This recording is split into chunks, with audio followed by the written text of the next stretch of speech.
pilot and talk to our speakers about their experiences and to collaborate with them on some of the projects that you might be also piloting, similar projects you might be piloting in your institutions. Our next speaker is Antonio Sanfilippo, Research Director, Qatar Foundation. Thank you. It's yours. Good morning, everyone. So what I would like to do today is to talk about a workshop that took place in June, last June, in Doha. And it involved all the people in the scientific community. And it was about discussing how to shape the future of the infrastructure and services for a research and education network in Qatar. So it was organized by the research arm of the Qatar Foundation, research and development arm of the Qatar Foundation, in collaboration with a number of institutions in the Qatar Foundation. So Georgetown University in Qatar, HBKU, all the university campuses that are part of the University of Qatar Foundation, and MISA. We had about 52 people from the scientific academic community in Qatar and outside Qatar, and also including the private sector, so people from Ooredoo, Vodafone, Exxon, Mobil, Maersk. So it was quite representative of the whole research community in Qatar. And we had guest speakers from APAN, Terina, and Internet too. So it was a really good discussion. Now, the half of the workshop and the part that I'm going to report on today was consisted of breakout sessions in which we discussed specific problems, related to setting up infrastructure and services in Qatar's RAN. Global connectivity, user expectation, and then looking at the RAN as a locus of innovation in Qatar. And obviously, what I'm going to be saying is relating to our situation in Qatar. I hope it is of interest to you. Oh, and it was held at the Qatar National Convention Center. There's a little picture there. It's a very nice facility. So global connectivity, the first thing that really emerged from the workshop and kind of unanimous from all participants is that protected high connectivity is most important, and in particularly fast connectivity to connect to data centers most important. Now, historical trends are very important, looking at how usage has evolved in your situation, but it can also be limiting. You have to look at the future, and benchmarking against organizations that are more mature in this respect is very important. And there, the message you get from a variety of networks is that usage grows in a very exponential way. So you really need to plan for the future. Another very important aspect is that really need to harness wider community requirements to avoid, doing the same things over and over, right? So, and that's important both in terms of accumulating resources and also avoiding spending extra dollars or reals, whatever. Next, governance is very important. And here's the thing. What is the best way of creating, enforcing a governance model? Well, the outcome of the workshop was that a peer-based approach, where you really try to go bottom-up, is the most effective way. So you do two things. First of all, you're sure that you're addressing everybody's concern, and also you involve everyone in the process. Another important aspect of this is that, and it's related to connectivity, is that if we have high connectivity, then it's much easier to leverage the high performance computing capabilities that QF Qatar Foundation is building in a variety of areas. CIDRA, the medical research institution, is acquiring substantial facilities in this area. The Qatar Environment and Energy Research Institute is too. So you have all these tremendous computational capabilities, and it's very important, to make them available. But you cannot make them available to everyone if you don't have good connectivity. And the last point about connectivity is so we've been talking about the wonderful opportunities that are now kind of coming up in this area. And the Fujairah Open Exchange is certainly one of them. It's a fantastic opportunity. But one of the issues that connectivity to those landing sites is still limited. So to have a great facility like the Open Exchange of Fujairah is a limited value if it's not possible to get there. So it's important that we talk to the local telecommunication operators, to make sure that connection is available. User expectations, well, this is kind of related to what we were talking about before. More bandwidth, it's definitely what people really need and want. And it's needed to guarantee, to ensure high quality services in data transfer, teleconferencing, library service. So in Qatar, there's a big library, the Qatar National Library is now really developing big, they have a huge number of titles, huge number of programs, both in terms of providing services online and also digitization service project.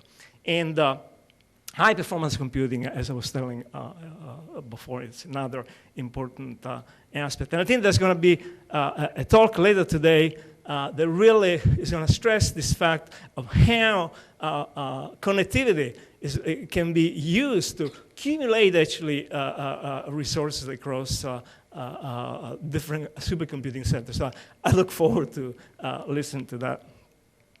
Security still remains a significant concern, and I think there's going to be some talk about this later today.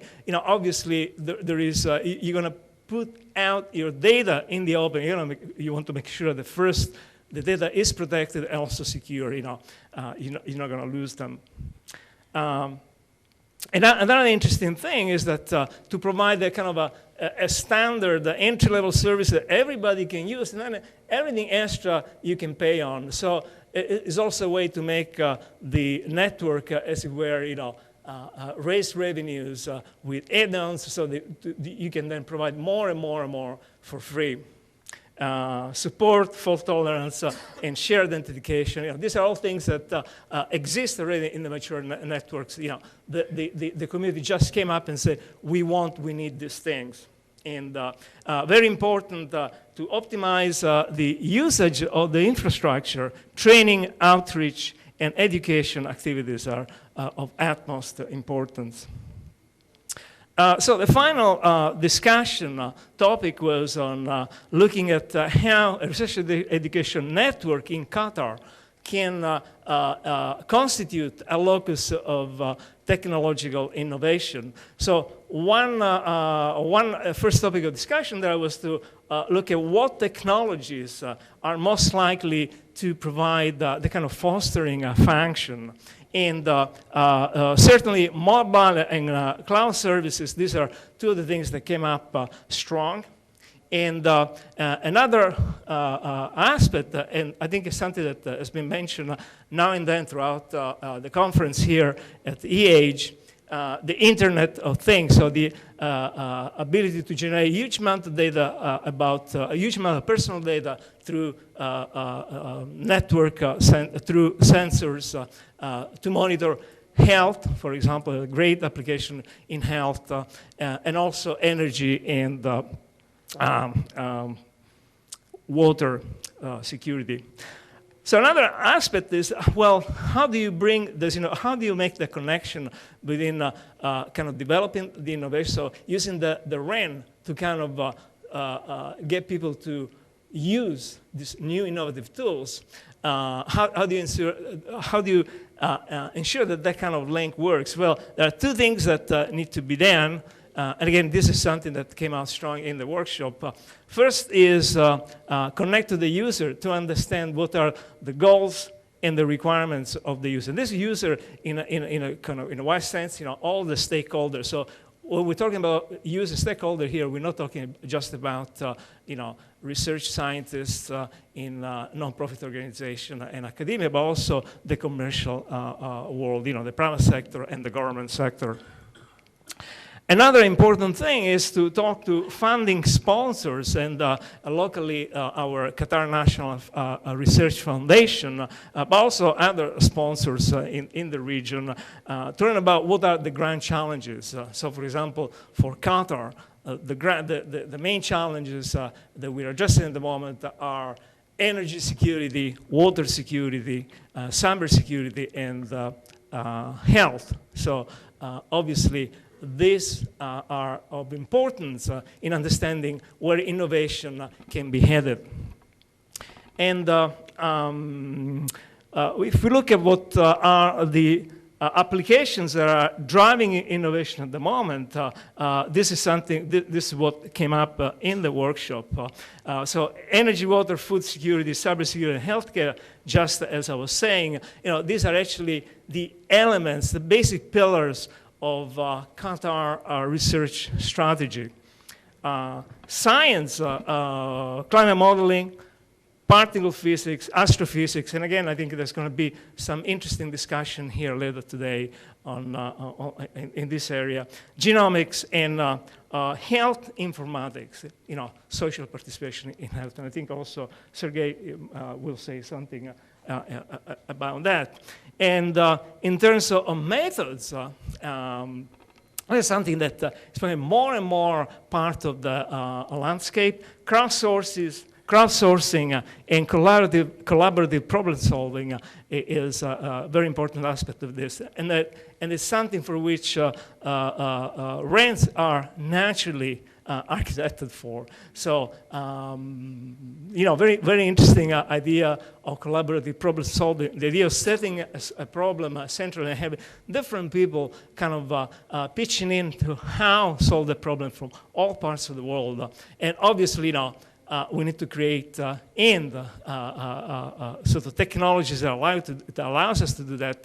And again, RANs, I think, are a very important channel for that kind of activity. So what are the expected and scientific and society impacts of this? Well, one very important aspect is interdisciplinary collaborative research. So collaboration and interdisciplinarity kind of comes together because in order to have interdisciplinarity, you need collaboration. And again, having the RAN as an infrastructure is very important to foster the kind of activity. On the level of societal output, social modeling is something that it's, again, a natural outcome of these activities. And you could think of it as, for example, coming from an activity of analyzing social media data, sensor data, to support applications, again, in energy, water, food security. So, for example, in water security, you can have a kind of a very smart meters, so kind of intelligent grid structure that and leverage that to understand how water usage patterns can be better understood to ensure water security, and the same thing in healthcare and cybersecurity. And so to conclude, I think in the area, yeah, just 1 minute. So the Qatar, generally speaking, is very well poised to grow a research and education network that will act as a catalyst for research and education in the region. And you have this very rich constellation of research and academic institutions and also in the private sector. And great opportunities for good connectivity. Now, very important is to really pursue an inclusive, collegial, and collaborative policy to include everyone who is a stakeholder in the RAN. And again, it's important that it's about nonprofit research institution, academic, government, and the private sector. And I think the workshop, and those of you, I think several of you who were at the workshop are attending the conference here. I hope that you will agree with me that the workshop really did offer an initial example of such an endeavor, establish an open dialogue with the local stakeholder and interaction with the local community. And the workshop proceedings are available at these links, and you can also get in touch with me if you want to know more about it. Thank you. Thank you so much. Thank you, Antonio. Any question for Antonio? Okay, so we're moving to our next speaker, Sergei Sashkov.